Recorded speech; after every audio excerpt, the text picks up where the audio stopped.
ألحان كتير قدمها عبد العظيم عبد الحق لكتير من الفنانين، ويمكن شهرته كممثل طغت على شهرته كملحن، رغم أنه قدم ألحان لكبار الفنانين من بداية الأربعينيات في الإذاعة المصرية، زي مثلا لحن أغنية الصيادين لكريم محمود، ولحن أغنية ريداك والنبي ريداك لليلى مراد، ولحن أغنية في قلبي غرام لمحمد عبد المطلب.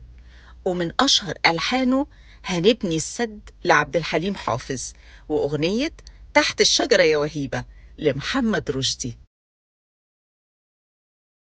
لما بدأ التلفزيون المصري عام 1960 شارك عبد العظيم عبد الحق كممثل في أعمال التلفزيون الدرامية،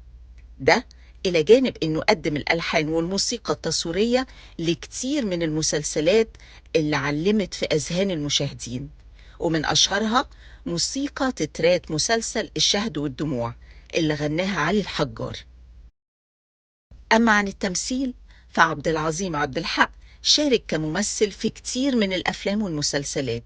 اللي تنوعت ما بين أعمال اجتماعية وأعمال كوميدية وحتى أعمال تاريخية، وبلغ مجموعها 91 عمل،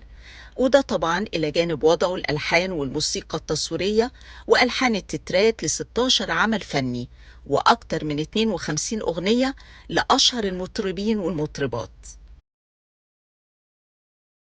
وفي يوم 3 إبريل عام 1993 رحل عن عالمنا الفنان الكبير عبد العظيم عبد الحق، بعد ما ترك لنا تراث فني وموسيقى عبقرية هتفضل في وجدان الملايين من عشاق الموسيقى والغناء والدراما في كل مكان.